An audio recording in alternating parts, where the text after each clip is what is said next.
Welcome back, everyone. This is the Awaken the Masses podcast. I've got my partner, Jack Duchesne, myself, Micah Watkins. And, Jack, I think it's time to really break down this concept that we've talked about quite often, beliefs versus knowing, moving from the age of belief to the age of knowing. That's really what's going to push humanity to where it needs to go. Yes. Yeah. So if we're going to have that discussion, then I guess we have to dissect at least, or make the contrast between what are these two things. What's the difference between a belief and a knowing? Well, belief is, an agreement with information that we've, and then that's all that it is that you've told me something, and I agreed with the information that you told me.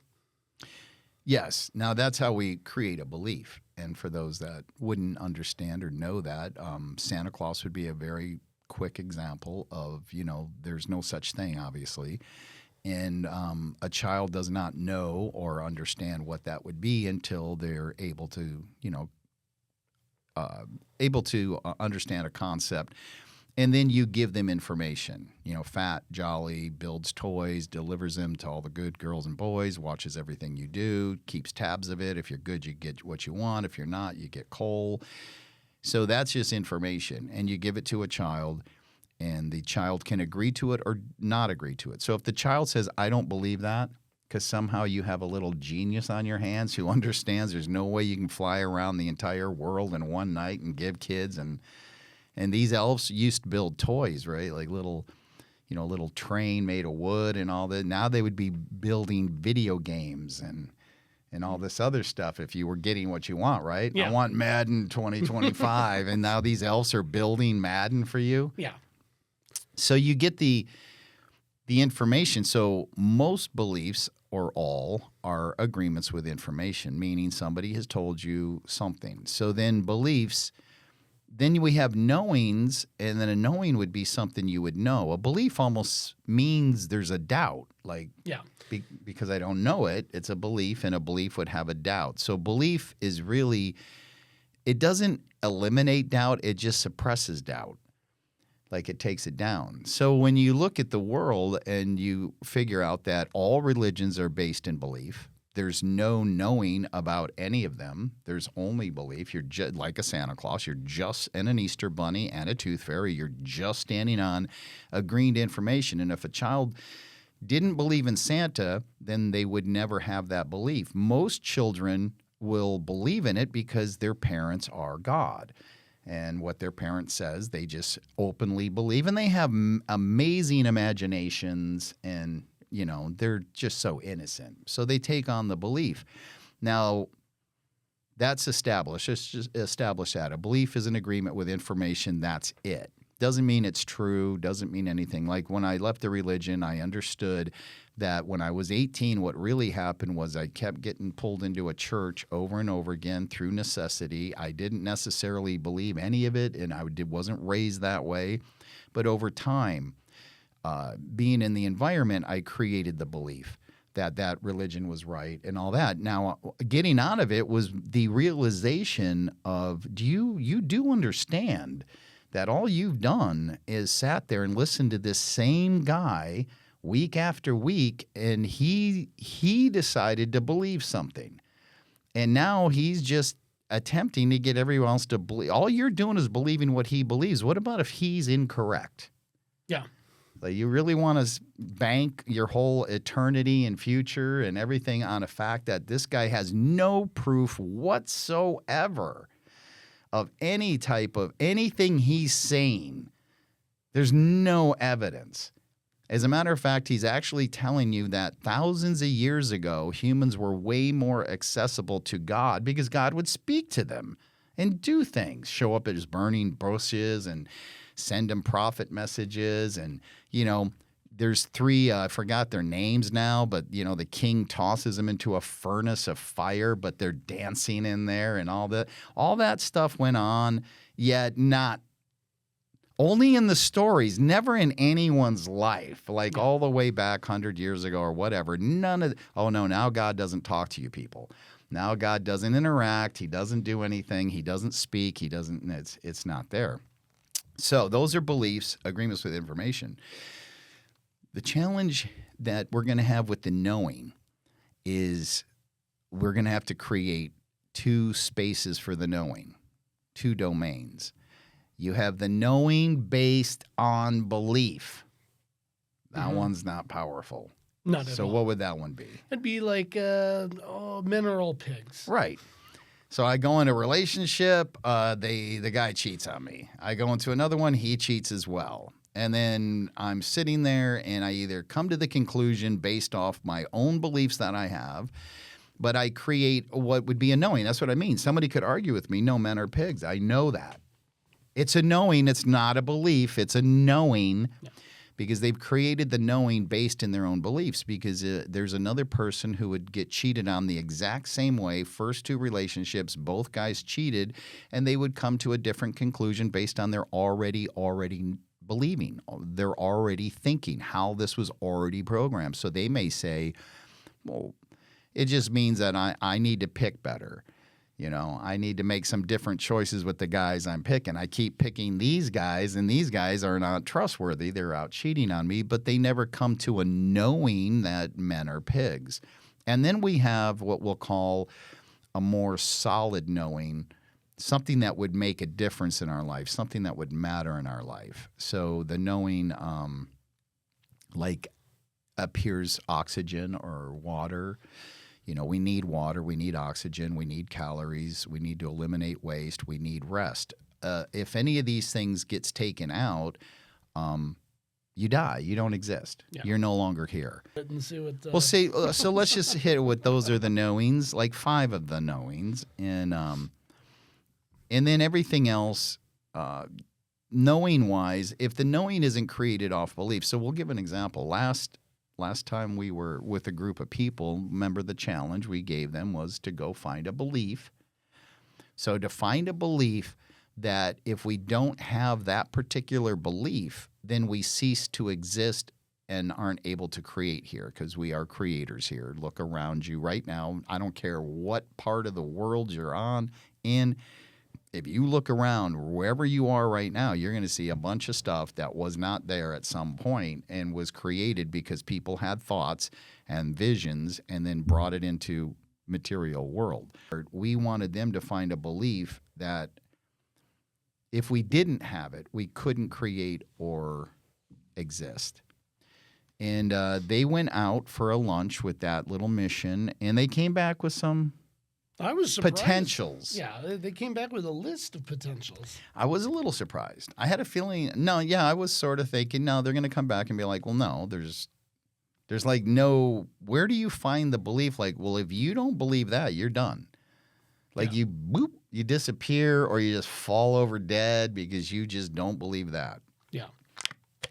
Well, it was interesting. I will say, though, the conversation that was created out of that and some knowings that came out of that was like the belief that, we need to have, somebody take care of us as little babies. Like the babies aren't going to survive. Well, yeah, that's not a belief. That's a knowing. We know that the kids popping into this world that, they need the parents or somebody to care for them until they get to a point where then they can actually self-manage. Right. Otherwise, they would die. So when they came in with that as a belief, then you immediately look at it and you're going, well, that's not actually a belief. That would be a knowing. Mm-hmm. That if a baby's 1 week old and it's your baby, and then you and your wife are like, this baby is burdensome, I need a vacation. And you're like, me too.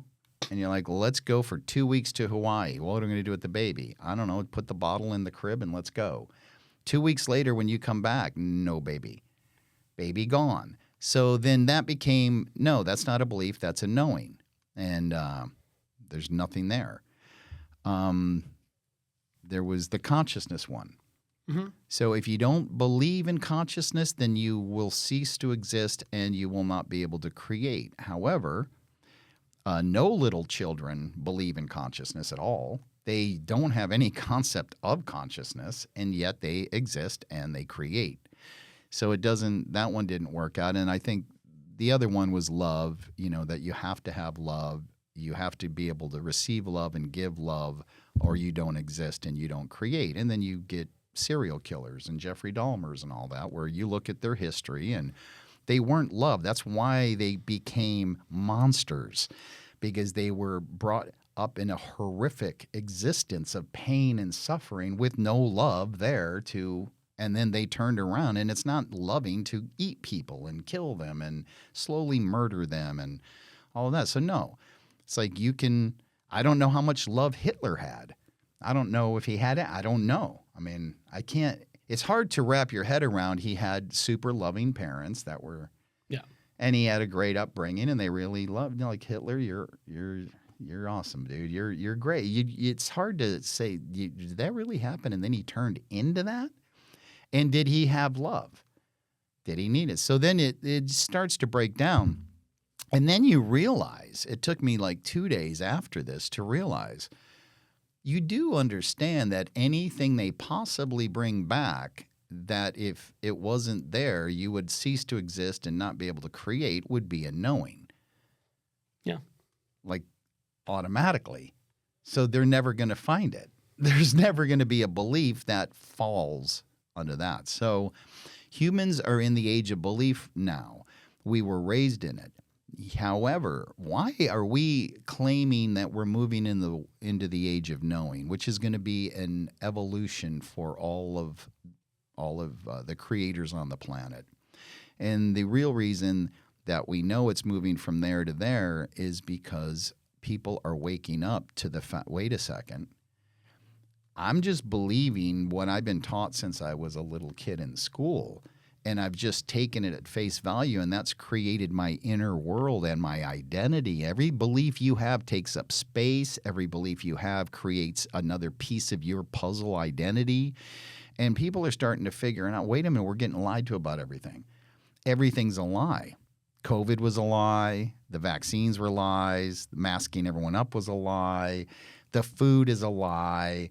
This is a lie, lie. Like, there's so many lies going on for humans right now that if Jesus came out of the sky, I don't know anyone would believe it. That was a hologram. That's just, somebody photoshopped that. Now, if I'm a Christian, I'm like, oh, you'll know because he's got this sword. The tongue is a sword when he comes back, and he wicks people with it. Like, they're like, oh, you would know. And not only Jesus, the other 12 or 13 people from the other religions that aren't Christian, that don't believe in Jesus, but are waiting for someone to come up out of the sky to stop all the problems down here. And one of them is actually 3,500 years old, the religion itself. So it's 15, almost double the time frame of Christianity, and it's the same story. It's a guy, everyone's like, he's the guy, he dies, he comes back from the dead, and then he tells all of his followers, I'm coming back to. Yet we're so screwed up in the belief at this point. That's what I mean. Jesus could be floating in the sky like that. He could be disguised as drones right now. It's maybe those are his drones. He's like, all right, before I go back down there, I want you to go recon. Yeah. And I'm interested in the East Coast, especially Jersey. I may want to make my appearance in Jersey. But I think people are to the point. So if you're going to just rely on beliefs, then you are, I don't know, you're going to live in a hell. Because beliefs cause all suffering, all chaos, all conflict, all resentments, all of it. They all rely on beliefs to be there. And also beliefs block any authenticity that you could possibly have. And they also block any ability to have any real authentic experience. Mm-hmm. Because you really don't have the experience, because your assessor, this little computer up here, is constantly dissecting in based on your own beliefs. Like, okay, I saw that happen. Now, how does that fit into what you believe? And if it doesn't fit and match right, you reject. Yeah. Then it's a rejection. If it matches and fits right, you're okay. That's why it was like, we talked about with Robert earlier, near-death experience. And when you boil them down, there's a lot of different versions. There's a lot of different outcomes. Like, I saw Jesus, I saw Buddha, I saw Krishna, I saw my grandmother, I saw my grandfather, I saw my dog. I was in hell. I was met at the pearly gates. I would imagine at some point before they removed purgatory, they removed it. Like it was there for so long. Like if you were Catholic, you went to purgatory first, like a waiting room, God's waiting room. Yeah. Somehow that got taken out. But it's at the point purgatory's there. If you go research, I haven't done it yet, but I'll bet you'll find a near-death experience. Well, purgatory is there, and somebody will say, I was in purgatory. So when you get to that level of it, you're at the level of usually what they're seeing in near-death experience correlates with what they already believed. And people who believe nothing many times say, I didn't see anything. There was nothing there. Sometimes they don't. They say, I was... So you now there's two reasons why you don't want to count on this. When it's abstract, meaning too many different stories. So there's nothing solid to stand on, nothing that's going to make a difference, nothing that's going to matter. And then you realize that people lie and they make things up, and if they're narcissistic enough, they can even believe their lies, and they'll just lie for attention or whatever reason to back their beliefs or whatever. Now, if I have already beliefs in my head and I hear a near-death experience, if it matches what I already believe, then I'm going to tend to go, that one was real. The other ones, no, or something was wrong or something. But this one matches my belief. So this lady died and Jesus showed up, and I'm a Christian, so I believe in Jesus, and I know Jesus would be the first one who shows up. So I believe in that one. And this guy went to hell, and I believe in hell because I believe in Christianity. So there's a hell. So I believe that one too, because these reinforce the already belief. The belief that's already stuck in there. Doesn't mean it's real, doesn't mean it's factual, doesn't mean any of those things. It just reinforces it. So when I'm dealing at life at that level, then I'm easily manipulated. Easily tricked. I'm in the matrix type thing. I'm plugged in. Yet when I go with the knowing, so if you take near-death experience and you look at them all, you'll be like, well, get away from their stories of what they believed and what they think would happen when they died, even if they did see it in whatever. Remember, this is death, near death, not death, meaning they don't die. They come back. Whatever they saw. Yet there is this other thing going on in a lot of those stories. And that is they leave their body and they're aware of it. And they can describe things that are going on in that room, in the whatever room they're in, an operating room or their hospital room or wherever. They see the machine flatlining. They hear what they're saying. And that could be discounted pretty easily. Well, your subconscious picked up because you're still laying there and you still have ears. Maybe you're subconscious, but then they'll leave the room. Now they're stating things that were said in the waiting room, like where the family is. And they'll say Uncle Bob came in and then my mom hugged him and then she was crying and then she fell down on her knee, and like detailed situations. And there is one that I saw in one of these episodes where all the doctors and the nurses were like, yeah, this guy woke up and he could describe everything we were saying, which we thought was fascinating. And then he knew what they were saying in the waiting room. And then they went up, and it might have been a female. And then they went up onto the roof and they saw a red shoe. Well, the nurses, doctors, whoever, they went up there and confirmed, yes, there is a red shoe sitting on the roof. Now, how would that person know that? So most people focus on the story that they're telling of what they saw when they died, when all of them are different, which tells you right then and there you have nothing consistent, you have no truth to stand on, yet all of these other things about this leaving the body and going to different places and hearing what was said and picturing things and seeing things, well, those, what do you do with those? See, that to me is the beauty of studying near-death experience, is that. Like, that becomes like, was this a potential knowing here?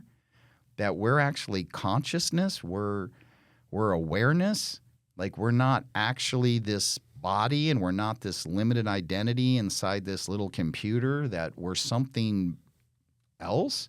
Because the guy that goes to hell when he has his near death also leaves his body and also Yeah. describes those things. And so does the Christian, and so does the Muslim, and so is the person who believes nothing. And they all, lots of them describe that reality of being able to go into another room and relate things that were said and done that they'd have no way of knowing. And that's multiple throughout it. Yeah. Yeah.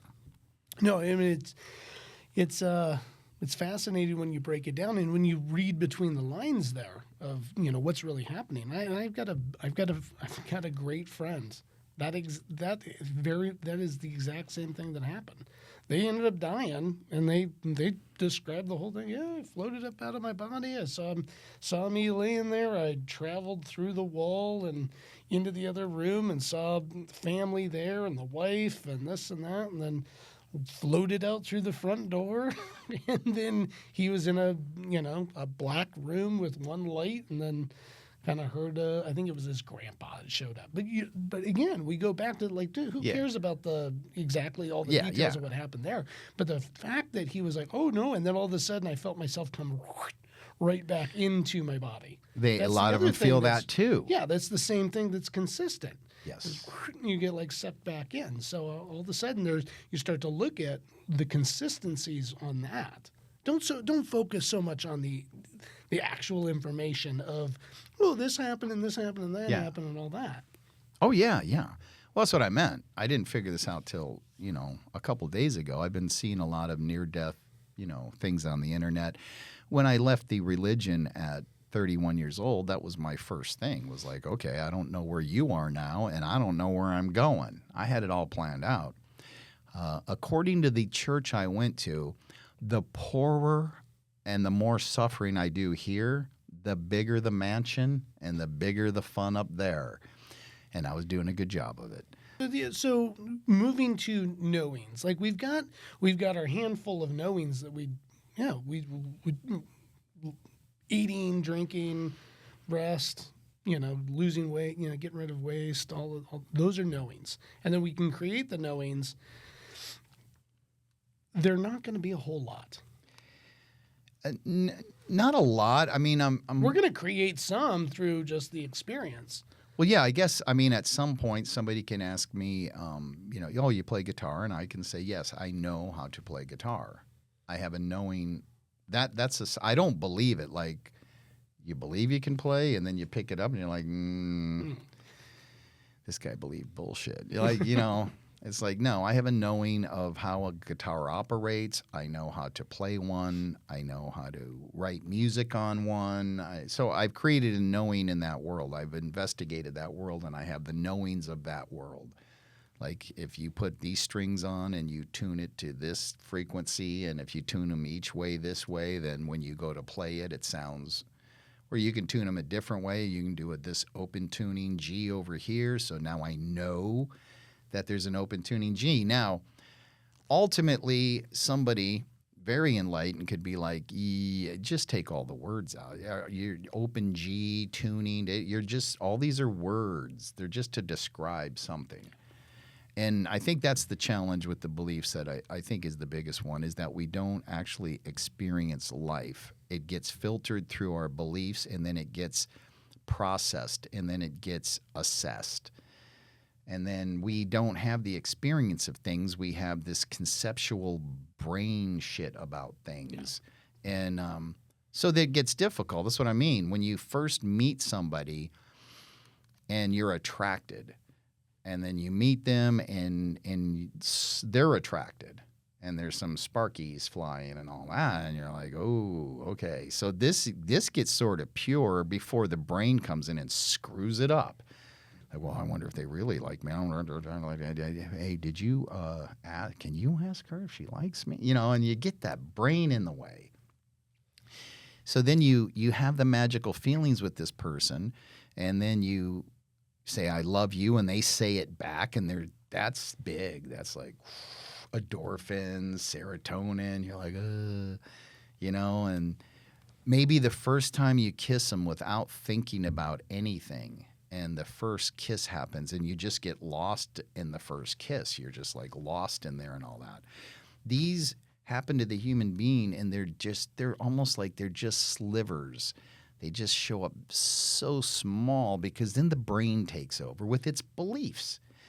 And then you decide to be a couple or get married and you're in love. How many times do you experience that actual innocent, pure love with no brain in the way, no beliefs in the way, before it becomes conceptual? Well, you're my girlfriend or you're my boyfriend, and I say I love you, so then I'm supposed to do this, this, this, and this, and this, and this, and they're supposed to behave this way and that way and that way, and when they don't, then I get upset, and if I don't, then she seems to get upset about that.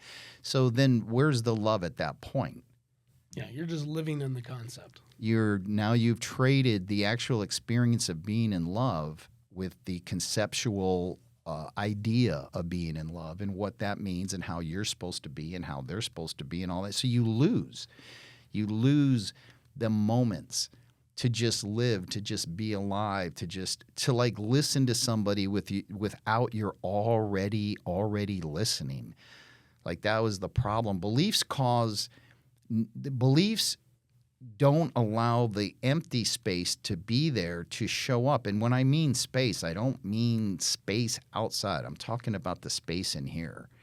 It doesn't allow the space to be empty so you can let things show up. The beliefs just clutter the space. So then you're not having any authentic experiences any longer.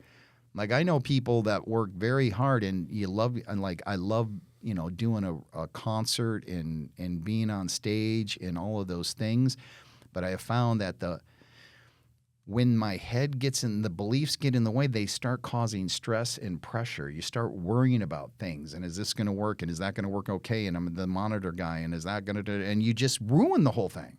It's like it was just going to be an awesome experience. You were just going to have a beautiful experience. And I've made the distinction playing with this. Being in an experience with other people or whatever I'm doing and not allowing the beliefs to take over and just being in the experience and just letting it be, not assessing it, not judging it, not whether it should have been this way or that way or da-da-da, and just being in it. And it's tough to... for us, because we're so programmed in belief, it's tough to sustain it before the brain comes in to analyze it and start to dissect it and to start to... So what I noticed is if you want to know that type of feeling, so we'll say a feeling, a space, a moment in time where you forget about you and the computer. Recording music can do that for me. And being on stage if everything's rolling. Like if everything's kicking, I sort of forget. Like in recording, I can be recording and look over at the clock and be like, holy crap, I've been recording for 4 hours. Seems like 1 hour because I wasn't focused on me anymore. Yeah. And the ideas and the assessment and the judgments and the criticisms and all that because everything was fine. I was rolling. Like, bam, drums are down, bass is down. I recorded. It took me, an hour to get the bass right. It's down, this is down, and that's down. And I'm just in it. I don't even notice I'm there. It's just a total process happening until usually I show up when something goes wrong. Then I show up. Then this shows up complete. What the fuck is going on here? Why won't that work? And until then, I seem to have disappeared. I don't know if you've ever done anything where you're just so immersed in the actual experience that you're not judging it, you're not analyzing it, you're just fully into it.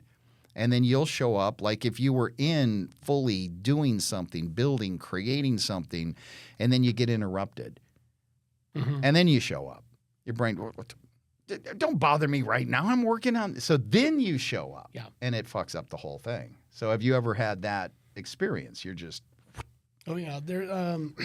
Woodworking in the garage. You get going onto a project, and man, you're cruising, and your next project, and then the other one that shows up for me, flying.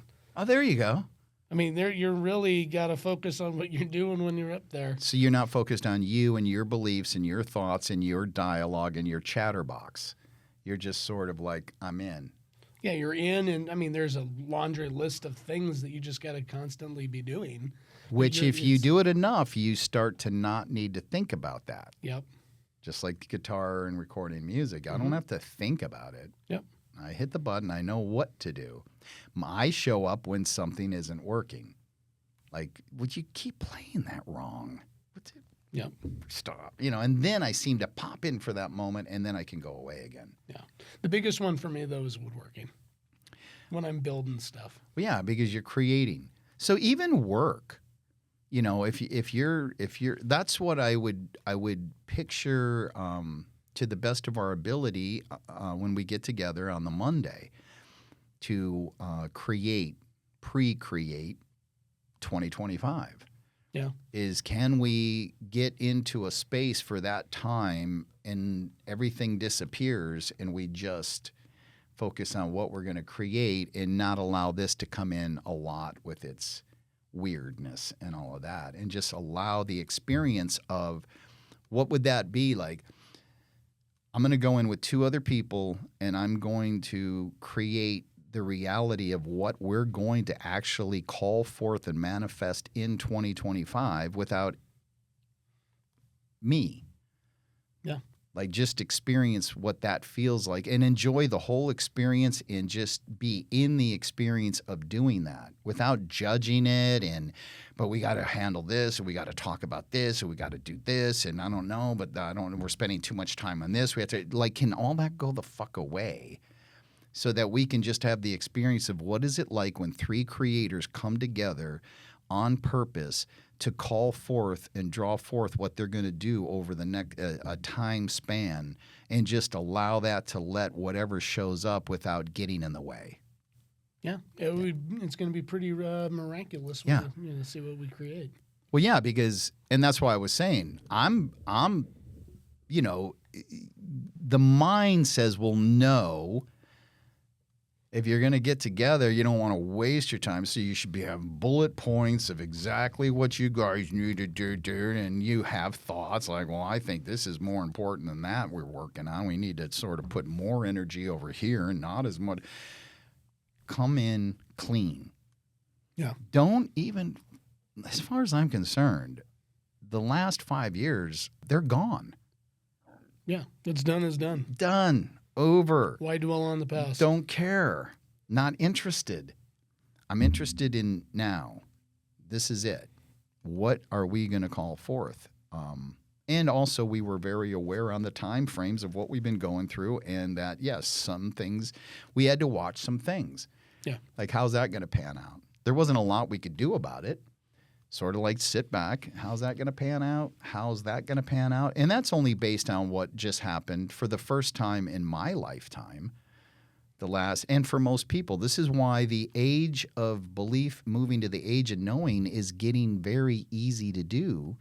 I don't know that it would be so easy if the last 5 years didn't happen. Yeah. Well, you got people that are actually questioning things, and just look at the content that's coming out now on the whole flat Earth thing. I don't believe that it's round or flat. I have no idea. There's no way that I have a knowing of what it is. No. Yet I watch the content because I find it fascinating. You got these flat earthers coming in here with all this evidence to prove that the Earth is flat and the world that we live in is a flat plane, and I find it fascinating. And there's like, oh, okay. And then you got. My point being is that people are starting to kind of wake up to what's really going on and how many lies have I been told my entire life that I've just blindly believed. Could have been all. I just saw a newscast, and that was what the newscaster was talking about, the flat Earth, and the fact that today millions of people believe it's flat. Mm-hmm. And that was not the case 10 years ago. If you said you believed it was flat, they thought you were a nut. And there have been people saying it. I found a PBS video I sent you. Yeah. It's an episode from 1988. 86, where they're actually showing all the same evidence in 1986 of why it's flat. So there was people always questioning it, but in the last few years, it's become so much where the newscaster is like, no, we're getting to the point where millions of people are doubting that it's a spinning ball flying through space at these hurtling speeds that you were told? And what about if everything you were told was a lie? And what about if the biggest lie that you were told is that you were a human being? That you were a human being and that you were defective and you were flawless and you have a creator and the creator is displeased with you and the creator has has made ways for you to make up for your shortcomings and fallings, whether it's service or sacrifice or just a belief or whatever. What about if that was never true? What about if you're not a human being? Well, it is just a word. Yes. What about, and that's where we get down to the knowing stuff again. If you say, well, then what are we? Well, if we're in this realm, we're more than likely going to use language to attempt to describe anything. Because if we sit here in silence, then the podcast would suck. Everyone, like that's how we start the cast, and we just do that for an hour. We just sort of stare in there and stare at each other, and no words are said. So language, creates all things. So if we looked at a word and I said, okay, if I wanted to get away from human being as what we are, and I went to, well, what word would you use to describe us? Then the word that comes immediately is creator. Yeah. And for most people, creator and God are the same thing, which is another interesting thing because, Jesus in the New Testament says the statement, your own scriptures tell you ye are gods. Yep. So you are creators. You were created in the image of God. Actually, I noticed the other day, it doesn't say let's create them in my image. It says let's create them in our image, indicating more than one. See, even that whole thing, like, oh, it's just one. It's just one. Who said? Why? So we don't know, but creator for us, to use that term for us, becomes a knowing. Because, again, look around. Everything that you see that is not of nature, a plant, an animal, rocks, water, lakes, ocean, everything else that you see that you would call man-made was all created from thought. And thought is invisible. So thought, just like the creator, creating all things from nothing, let there be light. Let there be water. Let there be land. Let there be this. Let there be that. From an invisible thought calling forth creation through word, through language. And then you look at your whole world and you're like, wow, so every single thing in this room around me, every single thing started as a thought at some point in history and has manifest into physical reality. What else do you need? So are you a creator or are you a limited human being? And who decided you were a human being? And who made that up? And what if there are people that know we're creators, yet this story works well to keep people in a certain place of manipulation? It's just basic manipulation. Yeah. See, if you just go, this is where beliefs create your identity. So what happens if we say, okay, well, I'm not going to believe anything anymore? What happens to your identity then? Well, it's going to still be there because it's programmed in. Well, it's programmed into the machine, yet I don't believe that it's real. I don't believe that it's true. So then you start to dissect.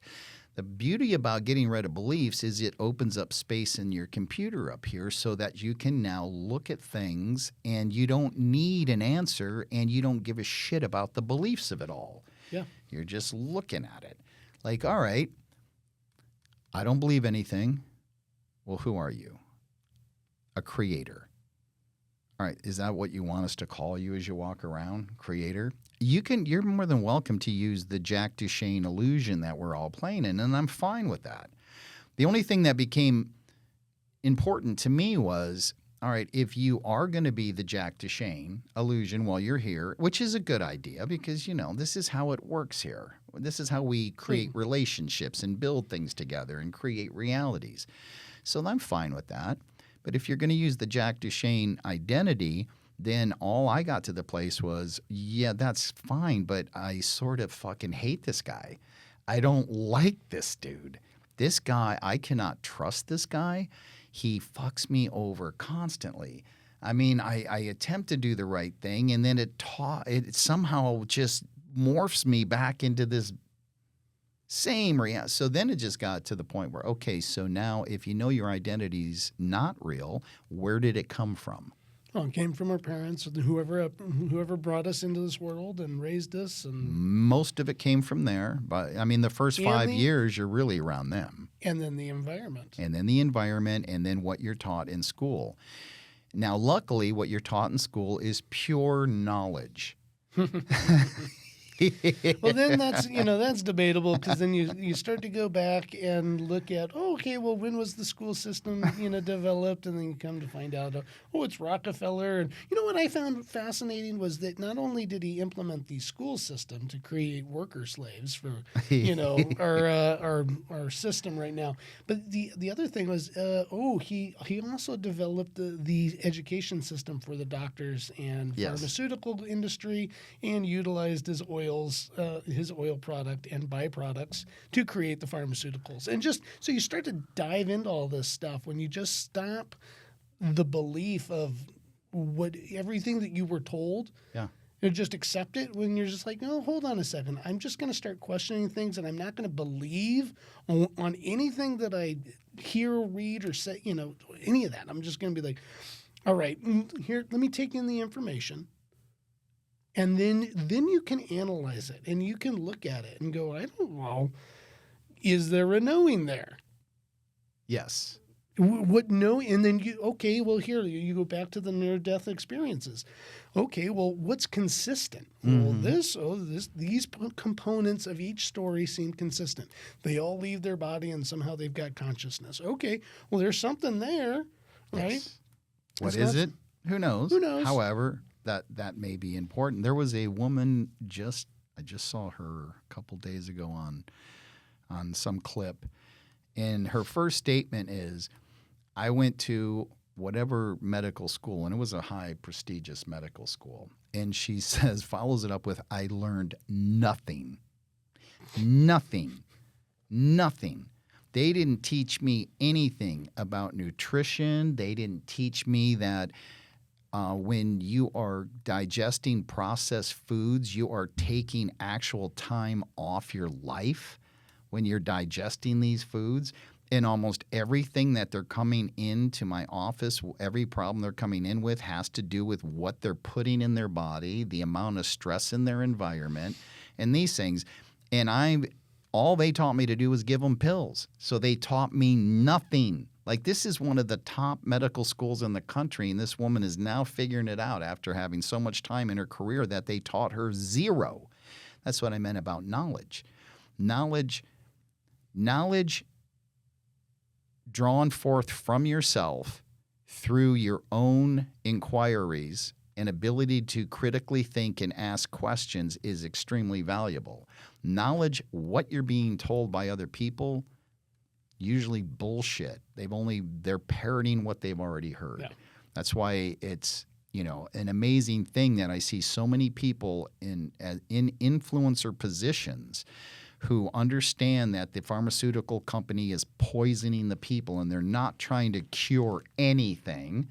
The food industry is in cahoots with them, poisoning the people, so they need the blood pressure medicine, and they need this medicine, and they need that medicine. And they're doing all of that stuff to all the humans. And they know that, and they know there's a deep state, and they know about Soros, and they know the Great Reset, and they have it, and you're like, you're on it, you got it, you know what's going on. They knew COVID was a lie. They knew the vaccines were bullshit. They knew the mask was bullshit, and then they completely believe the bullshit of a religion. Yeah. And are still completely trapped. Well, if I'm in a position where I'm controlling the banks, the food, the entertainment, humanity basically, and I can shut down the whole world in one day. All these different countries all agree to just shut down. Never agree on anything else, but just shut down. I can do all of that, and I can control all of that through my different streams of deception. Religion, nationalism, education, all these deceptions I have. And I'm watching this person who's an influencer.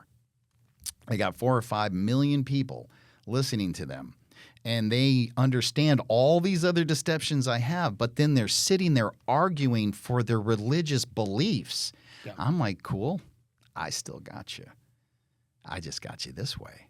You're not free yet. You still believe bullshit, and you're arguing for it, and you're debating about it. You're duped. Yeah. And that's always got me. That's one of the reasons I enjoy Joe Rogan, because he doesn't seem to do that. He seems to ask questions, and he's not just believing what you're telling him because you're telling him. And I like that. He keeps inquiring and asking questions without, doing that one part. Because some of them surprised me. Because I was like, oh, you're on it. You're going to be on the forefront of the new world, of the age of knowing and all of that. And then I'm seeing them just arguing about their Christian beliefs or their Catholic beliefs and all that. I'm like, you're just duped again. Yeah. You have no knowing. There is no religion on the planet based in any knowing whatsoever. Yeah. They're all based in belief. Absolutely. I was just having a conversation with an old friend just a couple of days ago, and we were just talking about that, and I brought up religion. I know he's a devout religious person and goes to his church and this and that. And I was like, look, man, just look at all the religions, all of them. How many people have died in the name of religion? And then what was shocking, just hundreds of millions of people just dead over, I believe this, and I'm going to fight to defend it. When then you go and look at every single message, the message that's trying to get across is, it's good information. It's good foundational stuff. Like, hey, don't murder people. Yeah. But you're going to go murder over religion. The Crusades. There's a whole fight going on right now over in the other part of the world.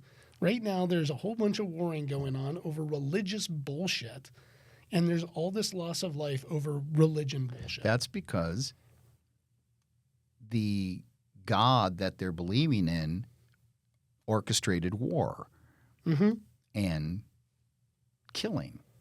So if God does it, then see, to me, the God of religion is a God created in the image of a man.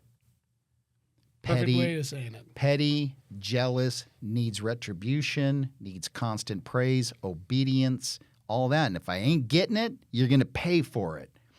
And I have a tough time understanding that if I am the creator of all things, why would I be that? Why would I wouldn't be acting like that at all. There's no point in it. And if these humans were so important to me, they were my creation, then why would I make it a difficult maze to get through to figure out the right way to get to me? And if you don't, I'm going to torture you for eternity. Makes no sense. And it's incredible to believe that there are intelligent people out there, attorneys, doctors, all these people, leaders of the world and everything, spouting all these beliefs off like they're real, standing on them like they're solid. Makes no sense whatsoever. And what are you possibly believing? If there was a God that wanted you to know the truth, why would the truth be hidden? Why would it be masked in 300 different charades, and it's like spinning a wheel, and if you don't hit the right one, it's not like if you don't hit the right one, your life won't be quite as good as it could have been, or something like that, or minor.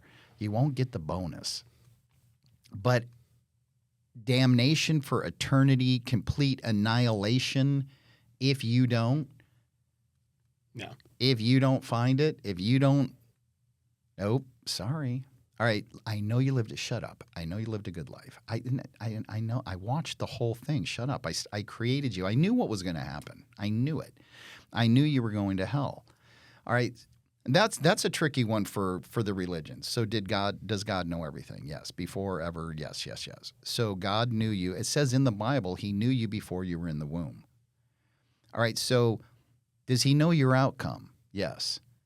So why is he letting you be born if what the outcome is damnation forever? Like, what the fuck kind of a maniac are we talking about? This makes Jeffrey Dahmer look like a saint. Like, seriously, like what? You knew everything, so you knew that I was going to get duped into this other religion and think I was serving you, and I didn't do anything wrong, and I didn't drink, I didn't take drugs, I didn't cuss, I went to Bible studies, I went to church, I did everything I was supposed to, I gave everything, I stayed in poverty, I did everything I was supposed to do based on what they told me, and you knew this was going to happen, and you knew my outcome was pitchforks and lakes of fire and damnation and torture forever and ever and ever and ever, and you're good with that. And most of the people are going to end up that way. There's only going to be a little group of people that gets in because they happen, and then you don't even take in consideration what part of the world they're coming from. Yeah. Because if they're coming from the Middle East, it's probably not going to be Christian. It's going to be Muslim. And yeah, so get rid of it. It's like, look, you're a creator. You know that. If there's anything coming up after the fact you go, and the near-death experiences do sort of allude to a consciousness or something that keeps, obviously they're aware of themselves somehow in all of those stories. Let it play out in trust, and especially for the parents out there. Just picture it this way. What could your child do that would cause you to want them tortured for eternity? No, I mean, like being a parent myself, I could not imagine wanting my kid to be tortured. What about if he killed someone? No, it's still my kid. Right. So let's say your kid killed someone.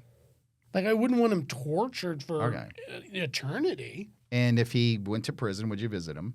Yes. Yes, because he's your kid, right? Yeah.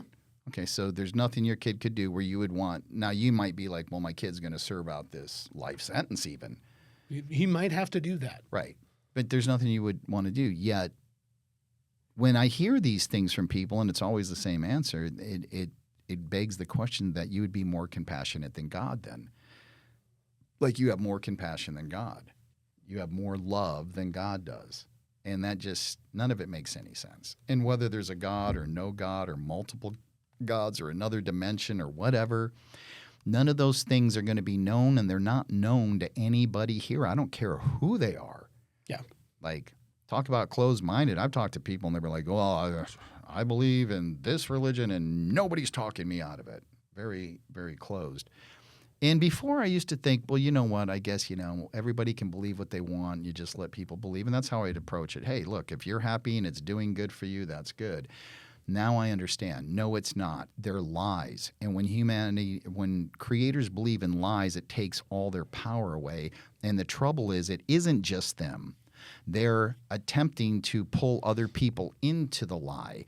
And then if they have children, they're going to indoctrinate them into the lie. And then the creators can never move to the age of knowing and create a world that they have the ability to create, because these people won't let go of the bullshit and lies. So the age of knowing is coming up, and it's going to happen because of all the shit that has happened. There are not only are a lot of people questioning whether the earth is flat or round, hurtling through space, there is a lot of people questioning there's a lot of people questioning religion. Yeah. A lot of people. So The power's in the questions, and the more questions you can ask, and then I'll use the critical thinking and be like, well, wait a second. Some of this just isn't adding up. Yeah. Just question it. That's it. And wake up. Age of belief, moving into the age of knowing. The age of knowing is the age of the creator. That's where we start to create through our power. And we start to question all things, and we let go of things that just don't make any sense any longer. And religion and nationalism and this whole government situation, these things all need to be dealt with. They are the most detrimental thing to the creator to keep us under. And I would pose to end with this. The people that run your world, that run your banks, control all your food and all your media, all of that stuff. What do you think they believe about it? Because the behavior that they have doesn't dictate, and they may know. They have ancestors that were in the Catholic Church in the 1400s. They may know how this all came about and what's really going on. It doesn't appear that they're afraid of any retribution when they leave here based on the horrific things they do to humans or the creators.